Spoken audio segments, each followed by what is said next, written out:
Tuhan firman-Mu ajaib, kekal meski gunung menghilang. Tiada huruf yang gagal, tak terpatahkan siasat. Hidup seperti-Mu ya Allah, lebih dari emas. Aku bersaksi kitab-Mu, kitab yang suci. Mendengarkan firman-Mu, hibur hati yang luka. Terangilah langkahku kemanapun ku pergi. Biarkanlah firman-Mu berkuasa atasku. Ubahkanku, bebaskanku, ku mau menyenangkan-Mu. Tuhan firman-Mu ajaib, kekal meski dunia. Ubah dan bebaskan aku, mau menyenangkan-Mu. Salam jumpa pemirsa terkasih, saya menyambut Anda sekalian dimanapun Anda berada dalam episode terbaru program studi harian kita Semua Kitab Suci. Saya senang Anda bersama kami hari ini sementara kita mempelajari Kitab Kisah Para Rasul, kitab yang menceritakan pendirian gereja Allah yang hidup di bumi. Hari ini kita mencapai pasal 20 dalam pelajaran kita. Sebelum kita memulai, izinkan saya menyambut tamu kehormatan di studio, hamba Tuhan Yosef Riyad. Selamat datang Saudara Yosef. Terima kasih Saudara Ayat. Sebuah kehormatan. Tuhan berkati Anda. Juga hadirin di studio, selamat datang. Saudara Yosef, kita telah mencapai pasal 20. Mohon berikan kami gambaran umum tentang pasal ini.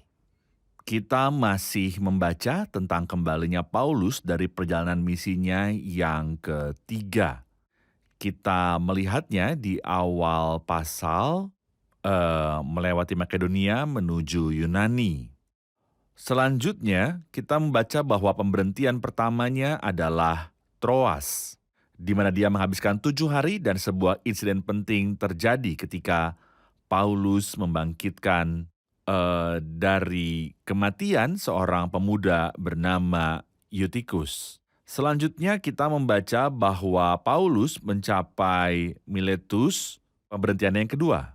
Dari mana dia mengirim dan memanggil para penatua gereja di Efesus, dia memilih untuk tidak pergi ke Efesus untuk menghindari kerusuhan yang baru saja berakhir dan untuk lebih cepat ke Yerusalem. Dan Paulus memberikan pidato kepada para penatua gereja Efesus yang mungkin merupakan satu-satunya rekaman pidato Paulus kepada sekelompok orang percaya. Saudara Yosef, saya akan membaca ayat 4, 5, dan 6, kemudian mengajukan pertanyaan kepada Anda. Paulus meninggalkan Yunani. Ia disertai oleh Sopater anak Pirus dari Berea dan Aristarkus dan Sekundus keduanya dari Tesalonika, dan Gaius dari Derbe dan Timotius dan 2 orang dari Asia, yaitu Tikhikus dan Trofimus. Mereka itu berangkat lebih dahulu dan menantikan kami di Troas, tetapi sesudah hari raya roti tidak beragi, kami berlayar dari Filipi, dan 4 hari kemudian, sampailah kami di Troas dan bertemu dengan mereka. Di situ kami tinggal 7 hari lamanya. Saudara Yosef, beberapa nama yang kita baca jelas bukan orang Yahudi. Bisakah Anda mengomentari beberapa di antaranya yang disebutkan kemudian dalam surat-surat Paulus? Jika kita mempertimbangkan misalnya Aristarkus, kita membaca bahwa dia dipenjarakan bersama Rasul Paulus. Dia adalah seorang pejuang. Dalam perjuangannya, ia berakhir di penjara bersama Rasul Paulus. Tentang Timotius misalnya, Timotius adalah kepribadian yang terkenal. Kita bahas saat mempelajari kitab Kisah Para Rasul pasal 16, kita mengatakan bahwa saat ia pertama kali disebut dalam Kisah Para Rasul 16. Dia menemani Rasul Paulus dalam perjalanan misinya yang kedua dan ketiga. Dan dia tetap pada kenyataannya setia kepada Rasul dan bersamanya sampai akhir dari kehidupan Paulus. Rasul Paulus mempercayakan banyak layan kepadanya dan sering mengirimnya atas namanya ke Tesalonika. Misalnya ke Korintus dan Efesus, di mana dia tinggal untuk melihat tatanan yang tepat di gereja Tuhan. Ketika kita melanjutkan membaca, kita membaca tentang Tikhikus yang membawa banyak surat Paulus ke berbagai tempat-tempat seperti Kolose, Efesus, dan juga Filemon. Dia disebut sebagai penghibur gereja. Setiap kali dia mencapai sebuah gereja, dia akan menghibur orang-orang percayanya. Mengenai Trofimus, Paulus menyebutkan dia untuk kedua kalinya dalam surat terakhirnya, mencatat bahwa dia meninggalkan Trofimus sakit di Miletus. Tentu saja Paulus pasti meninggalkannya di Miletus pada kunjungan berikutnya. Karena itu, akan menjadi waktu yang sangat lama jika dia meninggalkannya dalam kunjungan ini. Mengapa Paulus membiarkannya sakit di Miletus dan tidak menyembuhkannya? Karunia penyembuhan yang Tuhan berikan kepada para rasul saat berdirinya gereja memiliki tujuan, yaitu untuk mengkonfirmasi pesan dengan tanda-tanda yang menyertainya dan bukan untuk membuat orang percaya lebih sehat. Bagi orang percaya berurusan dengan Tuhan yang terkadang membiarkan kelemahan di saat lain sakit dan terkadang duri dalam daging, tapi semua sesuai dengan rencananya yang baik. Paulus bagaimanapun tidak ikut campur dalam urusan Tuhan dengan orang-orang percaya. Ia tidak menggunakan tanda-tanda untuk membuat orang percaya jauh lebih sehat, tetapi untuk mengkonfirmasi pesan dengan tanda-tanda. Benar. Ayat dari 7, pada hari pertama dalam minggu itu ketika kami berkumpul untuk memecah-mecahkan roti, Paulus berbicara dengan saudara-saudara di situ karena ia bermaksud untuk berangkat pada keesokan harinya. Pembicaraan itu berlangsung sampai tengah malam. Di ruang atas, di mana kami berkumpul, dinyalakan banyak lampu. Seorang muda bernama Eutikus duduk di jendela. Karena Paulus amat lama berbicara, orang muda itu tidak dapat menahan kantuknya. Akhirnya ia tertidur lelap dan jatuh dari tingkat ketiga ke bawah. Ketika diangkat orang, ia sudah mati. Tetapi Paulus turun ke bawah, ia merebahkan diri ke atas orang muda itu, mendekapnya dan berkata, "Jangan ribut, sebab ia masih hidup." Setelah kembali di ruang atas, Paulus memecah-mecahkan roti, lalu makan. Habis makan masih lama lagi ia berbicara. Kemudian ia berangkat. Sementara itu mereka mengantarkan orang muda itu hidup ke rumahnya dan mereka semua merasa sangat terhibur. Pertanyaan awal saya kepada Anda Saudara Yosef adalah apa yang dimaksud dengan hari pertama dalam minggu itu dan apa hubungannya dengan memecahkan roti? Hari pertama dalam minggu itu adalah hari Minggu. Dan ini muncul 7 kali dalam perjanjian baru. Hari pertama dalam seminggu memiliki kepentingan khusus baik dalam Injil, surat-surat, kisah para rasul, atau dalam Wahyu. Dalam Injil itu adalah hari kebangkitan Kristus, dinyatakan dengan jelas misalnya di dalam Matius 28 dan di tempat lain. Bahwa pada hari pertama minggu itu Kristus bangkit dari kematian. Dan dalam kitab kisah para rasul, hari pertama minggu itu adalah hari ketika para murid berkumpul untuk memecahkan roti. Dalam surat-surat dan khususnya dalam 1 Korintus pasal 16, hari pertama dalam minggu itu adalah untuk pengumpulan bagi orang miskin.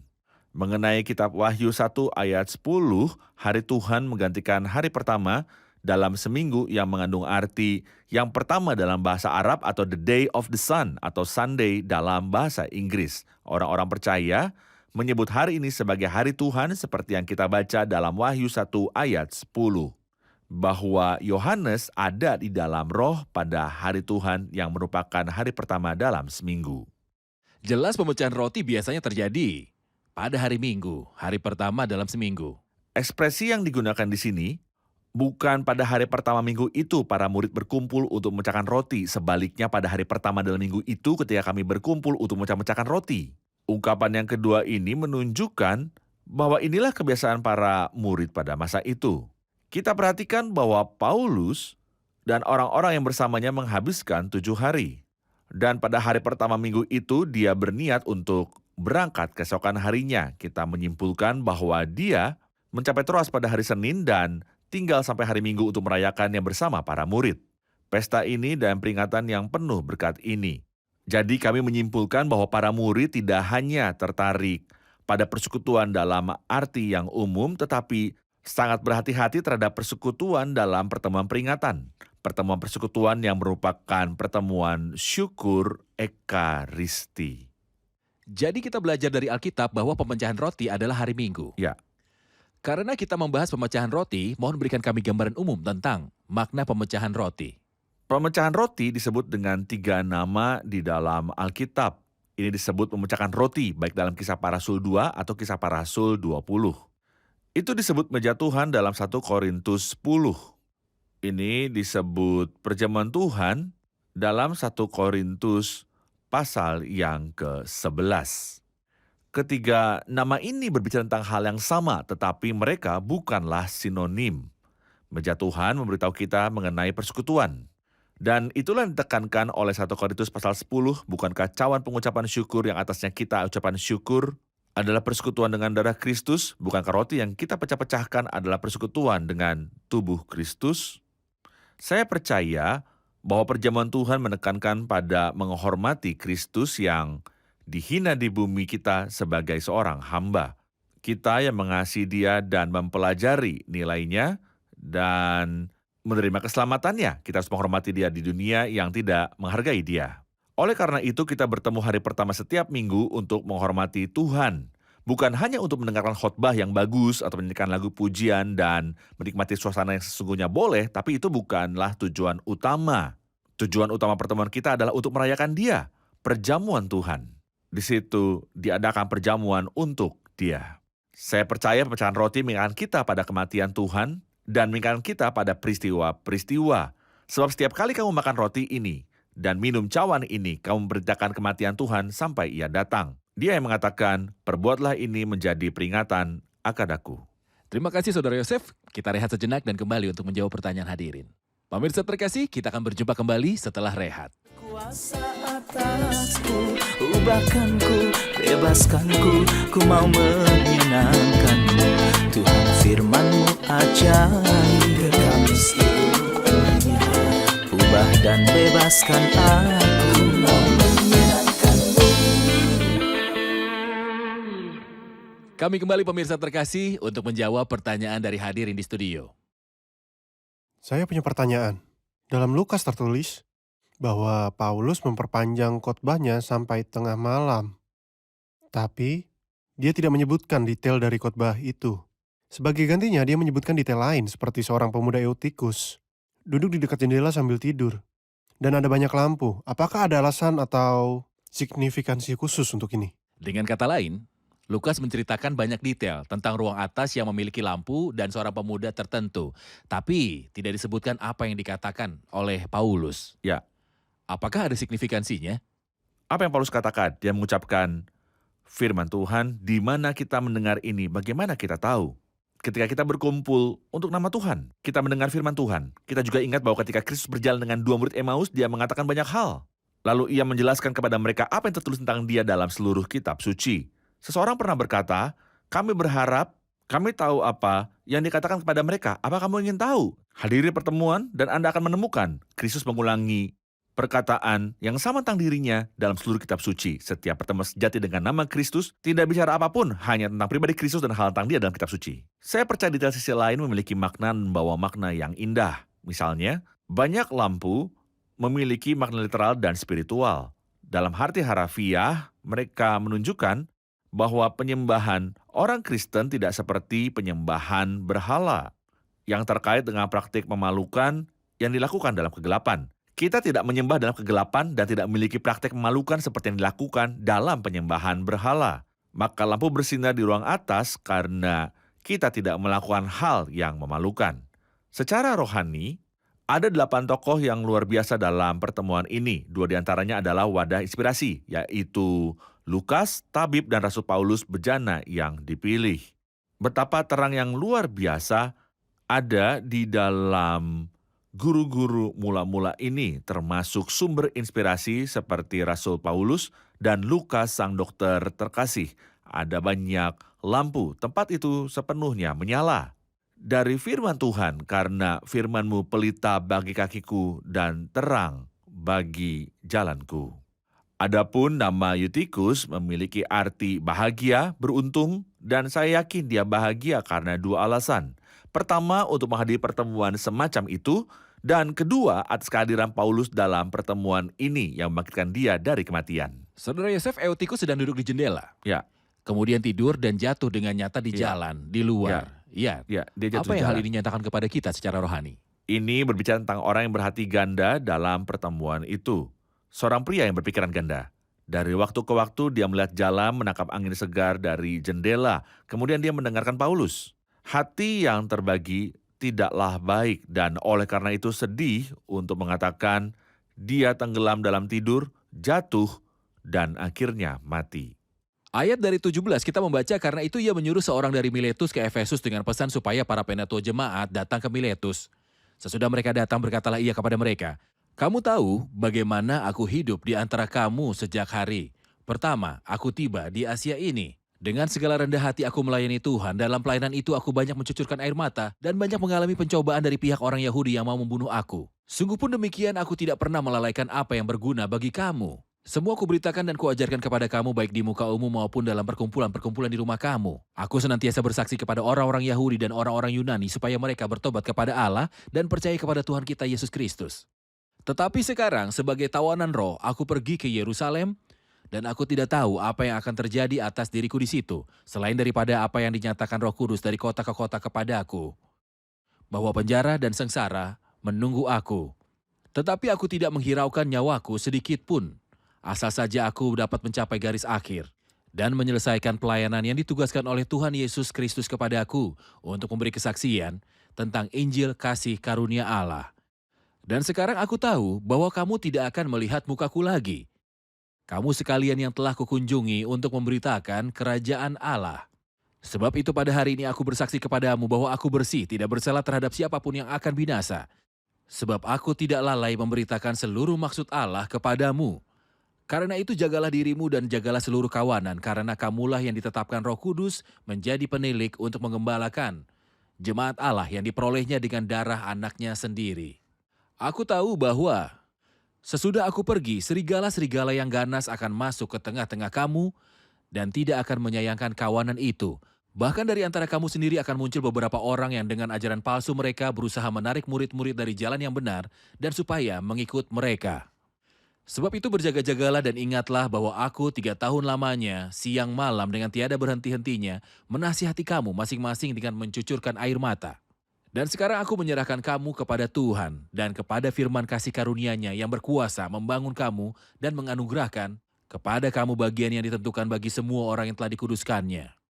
Perak atau emas atau pakaian tidak pernah aku ingini dari siapapun juga. Kamu sendiri tahu bahwa dengan tanganku sendiri aku telah bekerja untuk memenuhi keperluanku dan keperluan kawan-kawan seperjalananku. Dalam segala sesuatu telah kuberikan contoh kepada kamu bahwa dengan bekerja demikian, kita harus membantu orang-orang yang lemah. Dan harus mengingat perkataan Tuhan Yesus sebab ia sendiri telah mengatakan, adalah lebih berharga memberi daripada menerima. Sesudah mengucapkan kata-kata itu, Paulus berlutut dan berdoa bersama-sama dengan mereka semua. Maka menangislah mereka semua terseduh-seduh, dan sambil memeluk Paulus, mereka berulang-ulang mencium dia. Mereka sangat berduka cita, terlebih-lebih karena yang ia katakan, bahwa mereka tidak akan melihat mukanya lagi. Lalu mereka mengantar dia ke kapal. Saudara Yosef, kita rehat sejenak dan kembali untuk menjawab pertanyaan hadirin. Pemirsa terkasih, kita akan berjumpa kembali setelah rehat. Kuasa atasku, ubahkanku, bebaskanku, ku mau menyenangkanmu. Tuhan firman-Mu ajaib, kami seluruhnya. Ubah dan bebaskan aku, mau menyenangkanmu. Kami kembali pemirsa terkasih untuk menjawab pertanyaan hadirin di studio. Ada pertanyaan? Saya ingin bertanya, di ayat 17 dikatakan bahwa para pemimpin Efesus adalah penatua. Tetapi mereka disebut dalam ayat 28 penilik. Apakah mereka penatua atau penilik? Atau keduanya? Saudara Yosef, adakah penatua ataupun penilik di Efesus? Saya pikir ayat ini adalah bukti konklusif bahwa penatua sama dengan penilik. Kedua istilah tersebut bukan berasal dari bahasa Arab. Penatua berasal dari bahasa Syria, penilik berasal dari bahasa Yunani. Kedua istilah tersebut berbicara tentang orang yang sama tetapi dengan aspek yang berbeda. Kasiso, istilah Syria untuk sesepuh, berarti tua di usia, orang tua. Episkopus, istilah Yunani untuk penilik dalam bahasa Arab, artinya pemberi tugas. Jadi kami memiliki 4 ekspresi dalam Alkitab menunjuk ke orang yang sama persis, yaitu penatua, pemilik, uskup, dan presbiteri. Keempat istilah tersebut tidak mewakili 4 entitas yang berbeda, tetapi mereka menyampaikan 2 aspek dari orang yang sama, penatua dan pendeta, menekankan usia, sementara istilah penilik dan uskup menekankan pelayanan. Saya percaya bahwa akan baik juga untuk membaca terlebih dahulu Petrus pasal 5 serta Titus pasal yang pertama. Dan Dan para para penatua berada di satu gereja. Ya, para penatua berada di satu gereja. Dan kita melihat bahwa dalam pasal 14, ia menahbiskan penatua di setiap gereja. Baik, bisakah Anda memberi saya beberapa inspirasi, pemikiran tentang pesan besar ini di mana dia menyampaikan laporan tentang pelayanannya? Kita menyebutkan dalam episode sebelumnya bahwa Rasul Paulus memiliki 6 pidato di bagian kedua kitab Kisah Para Rasul. Salah satunya dalam Kisah Para Rasul 13 di mana ia menunjukkan kegagalan orang Yahudi.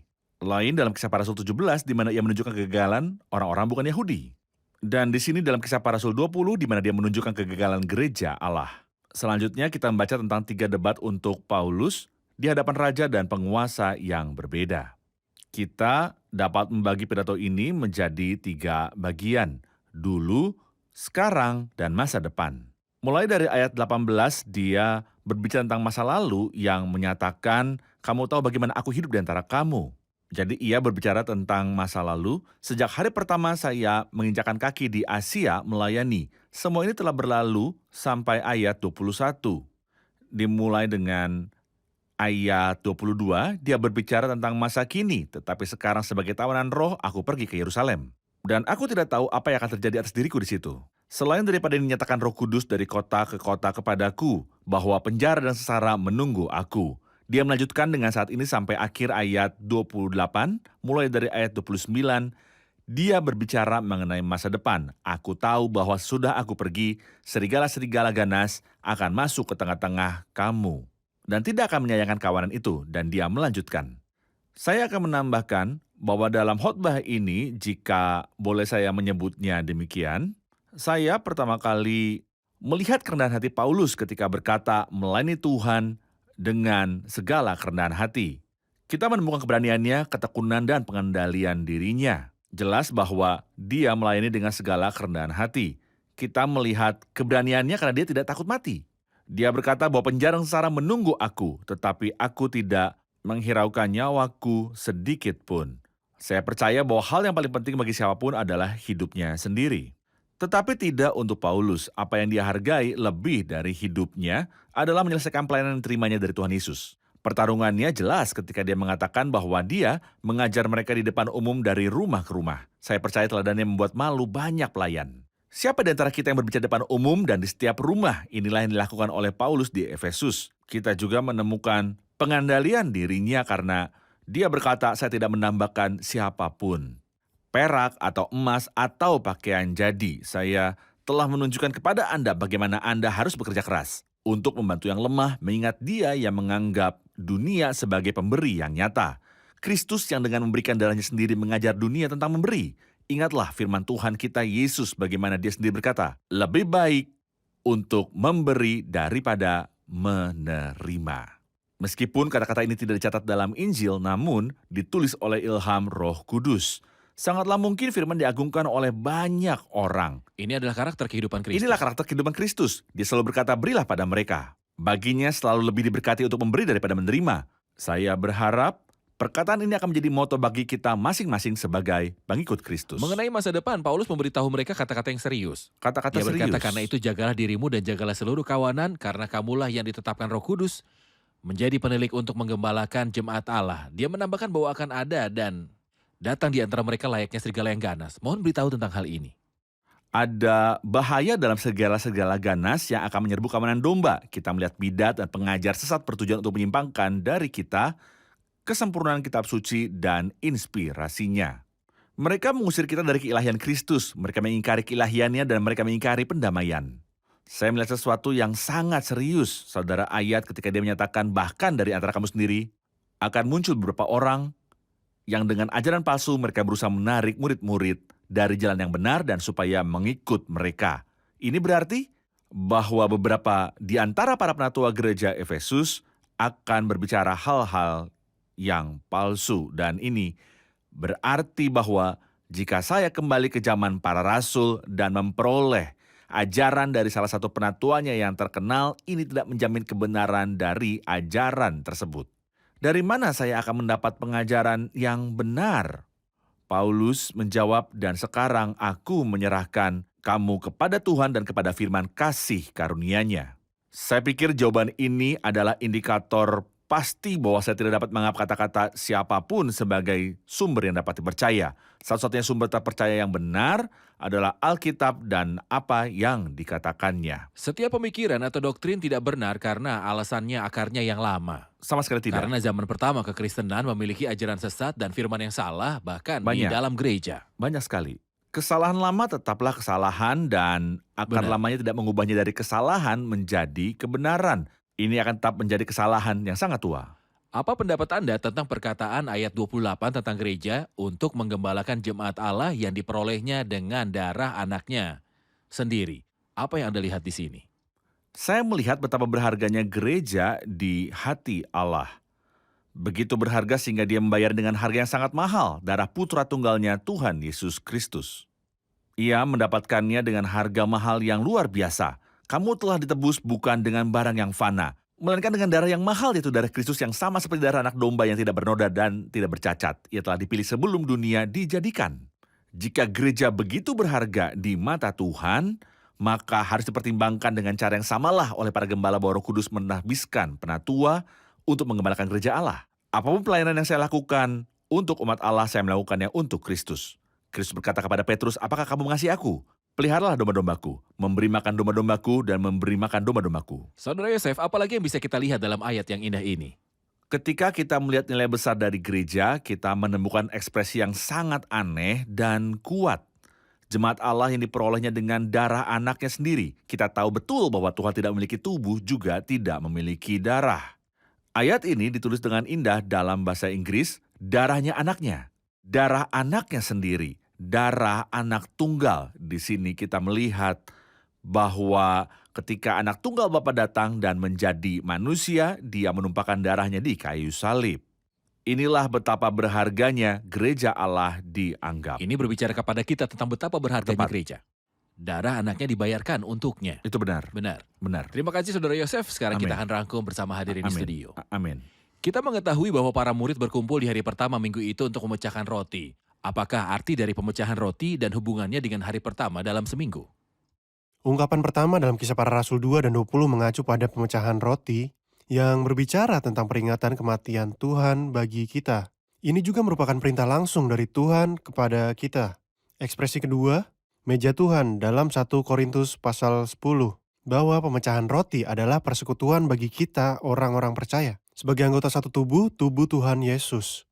Ungkapan ketiga, perjamuan Tuhan dalam 1 Korintus pasal 11, mengarahkan kita pada tujuan utama pertemuan pemecahan roti. Itu mengingatkan kita bahwa di dunia yang menolak Kristus, tidak menghormati dan menyalibkan Dia, kita berkumpul untuk menghormati Dia dan mengingat kematiannya bagi kita. Ayat 17 menyatakan bahwa para pemimpin jemaat di Efesus adalah para penatua. Sedangkan ayat 28 menyebut mereka penilik. Apakah mereka penatua atau penilik? Penatua dan penilik adalah hal yang sama meskipun terjemahannya berbeda. Yang lebih tua adalah kata Syria yang berarti orang tua, dan penilik adalah kata Yunani yang berarti pemberi tugas. Dan di sini kita tahu bahwa kedua kata itu merujuk kepada orang yang sama dalam aspek yang berbeda. Penatua menekankan usianya, sedangkan penilik menekankan kepada pelayanannya. Bagus. Tuhan memberkati Anda. Kami akan lanjutkan diskusi ini di episode selanjutnya. Terima kasih. Tuhan menjagamu. Tuhan memberkati Anda. Tuhan berkati Anda. Pemirsa terkasih, sampai jumpa di episode selanjutnya. Tuhan menyertai Anda.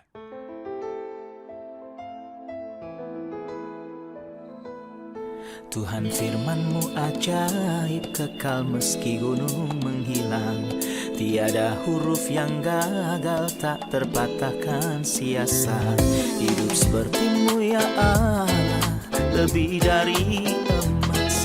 Aku bersaksi kitab-Mu, kitab yang suci. Perdengarkan firman-Mu, hibur hati yang luka. Terangilah langkahku, kemanapun ku pergi.